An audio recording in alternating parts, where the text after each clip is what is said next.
Hi guys, welcome back to the channel. So ఈ వీడియోలో వచ్చేసి కంప్లీట్గా ఎక్స్చేంజ్ పాలసీ అనేది ఫ్లిప్కార్ట్లో ఎలా ఉంటుంది అనేది మీకు ఎక్స్ప్లెయిన్ చేస్తాను.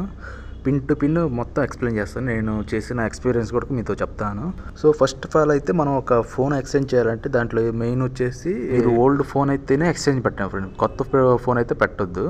సో ఇది చూస్తున్నారుగా, వివో T2X 5G అంట. సో ఇది ఎంత ఉంది? 13,000 ఉంది ఎంఆర్పి. ఇక్కడ మనకి ఎంత చూపిస్తుంది ఎక్స్చేంజ్ వాల్యూ? 6,400 రూపీస్ చూపిస్తుంది. అంటే సగానికి సగం పడిపోద్ది. సో ఫస్ట్ అదైతే ఎక్స్చేంజ్ నువ్వు ఫోన్ అయితే పెట్టొద్దు, ఇది మెయిన్ పాయింట్. సెకండ్ పాయింట్ వచ్చేసి ఇంకేమైనా ఎక్స్ట్రా బోనస్, ఎక్స్చేంజ్ బోనస్ అని ఉంటుంది. అది కొన్ని ప్రోడక్ట్స్కి ఇస్తారు, అది చూడండి ఒకసారి. ఇది ఇక్కడ చూస్తున్నారు కదా, అడిషనల్ ఎక్స్చేంజ్ బోనస్ అని 1000 రూపీస్ అని ఉంది. సో ఇది యాడ్ చేసామంటే మొత్తం 6,400 కాస్త 7,400 వస్తుంది. సో ఇలాంటి ప్రోడక్ట్స్ ఉన్నాయి, సెలెక్ట్ చేయండి. సో థర్డ్ పాయింట్ వచ్చేసి మెయిన్లీ ఇంకోటి ఏంటంటే సేవింగ్ అని ఇక్కడ చూపిస్తుంది కదా, బై 3,000 5,500 రూపీస్ ఆఫ్ అని. సో ఇలాంటివన్నీ కొన్ని సెలెక్ట్ చేసుకోండి. సో ఇప్పుడైతే నేను ఎక్స్చేంజ్లో పర్చేజ్ చేసిన మొబైల్ అయితే మీకు చూపిస్తాను. ఆర్డర్స్లోకి వెళ్ళి ఆర్డర్స్లో నేను చూపిస్తాను క్లియర్గా ఎంత పడింది అనేది, ఆఫర్స్ ఏమేమి అప్లై అయ్యాయని చూపిస్తాను క్లియర్గా. సో నా ఆర్డర్స్లోకి వెళ్ళాను, నా ఆర్డర్స్లోకి వెళ్ళి మీకు ఫోన్ అనేది చూపిస్తాను ఇప్పుడు.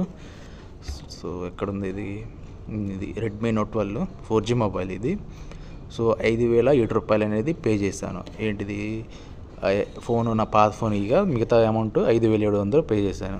ఇది చూస్తున్నారు పాత phone Poco C31. So exchange value వచ్చేసి 4,150 రూపాయలు పడింది.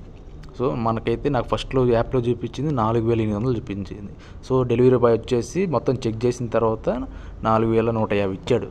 అది మ్యాటర్, అర్థమైందా? సో ఇక్కడ చూస్తున్నారు కదా, ఈ ప్రైస్ అనేది ఒకసారి పాస్ చేసి చూడండి వీడియోలో. ఇక్కడ ప్రైస్ చూడండి ఒకసారి, ఏమేమి ఆఫర్స్ ఉన్నాయి, ఏమేమి అప్లై అయినాక అనేది. సో సెల్లింగ్ ప్రైస్ ఎంత? 18,999 ఉంది. సో ఎక్స్ట్రా డిస్కౌంట్ ఎంత? 8,500 ఉంది. సో స్పెషల్ ఆఫర్ ఏముంది అంటే 10,499 రూపాయలు. అంటే ఇది మనం ఎవరైనా కొంటే ఈ ప్రైజే కొంటారు మనం. ఓకే, అర్థమైందా? సో ఇంకా ఎక్స్ట్రా నాకేమైనా ఆఫర్స్ వచ్చాయి చూడండి ఒకసారి, కింద చూడండి. ఎక్స్చేంజ్ వాల్యూ ఎంత చూపిస్తుంది? 4,150 రూపాయలు. అది ఒకటి అప్లై అయ్యింది. సో ఎక్స్చేంజ్ ఇచ్చాను కాబట్టి. సో ఇంకోటి ఏముంది, బై వర్త్ 5,000 సేవ్ 1,500. అంటే ఈ ఆఫర్ ఒకటి ఉంది నాకు. అప్పుడు పర్చేస్ చేసే టయానికి 5,000 కొంటే 5,000 అబౌవ్ షాపింగ్కి 1,500 రూపాయలు డిస్కౌంట్ మళ్ళీ దాంట్లోనే.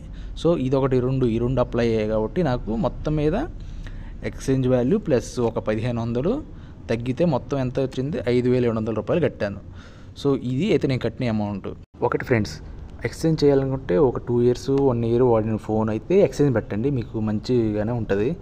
కొత్త ఫోన్ అయితే పెట్టొద్దు. ఇంకోటి, సేల్ ఉన్నప్పుడు మాత్రమే ఫ్లిప్కార్ట్లో ఎక్స్చేంజ్ పెట్టండి. ఎక్స్చేంజ్ బోనస్ అనేది చూపించే ప్రొడక్ట్స్ పెట్టండి. ఇంకోటి, సేవింగ్స్ అనేవి ఉంటే ఆఫరు, దానికి మాత్రమే పెట్టండి ఫ్రెండ్స్, ఇంకో దేనికి పెట్టొద్దు. ఇది నేను పెట్టిన మొబైల్ ఫోన్. ప్రజెంట్ దీని ఎంత ప్రైస్ ఉందో చూడండి ఒకసారి మీరు.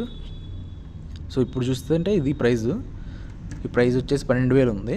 దీనికి ఏమన్నా ఆఫర్స్ ఉన్నాయేమో అని చూద్దాం ఇప్పుడు కింద కూడా. ఇక్కడైతే ఆఫర్స్ ఏమీ లేవు, ఓన్లీ ఫోన్ ఎక్స్చేంజ్ మాత్రం ఉంది. Flipkart axis credit card 280 rupees ఏమో అంత ఉంది. సో ఇదే ఫ్రెండ్స్. ఇంకా మీకు నేను ఫోన్ ఎక్స్చేంజ్ చేసేటప్పుడు వీడియో తీశాను, పెడతా చూడండి ఒకసారి. సో ఫ్లిప్కార్ట్ పర్సన్ వచ్చినప్పుడు అయితే నేను వీడియో తీశాను అతను తెలియకుండా. సో సేఫ్టీ కోసం అని ఒకటి వీడియో తీశాను. సో ఇది చూస్తున్నా కదా, నా ఫోన్ అయితే టెంపర్ గ్లాస్ తీసేసాడు. గ్లాస్ తీసేసి ఇంకా ఫస్ట్ అయితే ఫోన్ చెక్ చేశాడు. ఏమేమంటే ఇంకా బ్లూటూత్, వైఫై, లొకేషను, ఇంకా ఇలాంటి సెన్సార్స్ ఏమన్నా వర్కింగ్ అవుతున్నాయా లేదని దాంట్లో మొత్తం చెక్ చేశాడు. సో అతను వచ్చేసి ఒక యాప్ ఇన్స్టాల్ చేస్తాడు మన దాంట్లోకి. ఆ యాప్లో ఇంకా క్వశ్చన్స్ అడిగితే ఆ క్వశ్చన్స్ అన్నీ యాక్సెప్ట్ చేస్తాడు.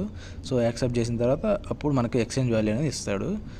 మెయిన్లీ అయితే బాక్స్ ఛార్జర్ కూడా అడిగాను నన్ను అయితే. సో నా దగ్గర లేదన్నాను. సో లేదనకి కొంచెం అమౌంట్ అనేది మైనస్ చేశాడు. సో అది కూడా ఉంచుకోండి మీ దగ్గర ఉంటే, బాక్స్ కానీ ఛార్జర్ కానీ ఉంటే అది కూడా ఇస్తే కొంచెం ఎక్స్చేంజ్లో కొంచెం వాల్యూ పెరిగే అవకాశాలు ఉండొచ్చు. సో ఇదైతే ఫ్రెండ్స్ ఈ వీడియో, నేను తీసిన వీడియో. సో నేనైతే మొత్తం చాలా ఆఫర్స్ అప్లై అయ్యాయని నేను ఎక్స్చేంజ్ పెట్టాను. ఈ ఫోన్ 4G అయినా పర్లేదులే అని. ఎందుకంటే అది 10,500 రూపాయల ఫోను. సో 5,000 అంటే సగానికి సగం పర్లేదని అనిపించింది. ఎందుకంటే అందుకని నేను ఎక్స్చేంజ్ పెట్టాను. సో మనకైతే ఫ్లిప్కార్ట్ బాయ్ అంతా ఎక్స్చేంజ్ వాల్యూ ఇచ్చిన తర్వాత మనం ఓకే అయితేనే తీసుకుంటాం, ఎక్స్చేంజ్ చేస్తాం, లేదంటే ఇంకా రిటర్న్ వెళ్ళిపోతాడు. సో ఇదైతే వీడియో ఫ్రెండ్స్, మీకైతే ఇన్ఫర్మేషన్ ఇచ్చానని అనుకుంటున్నాను. సో మన ఛానల్ సబ్స్క్రైబ్ చేయండి.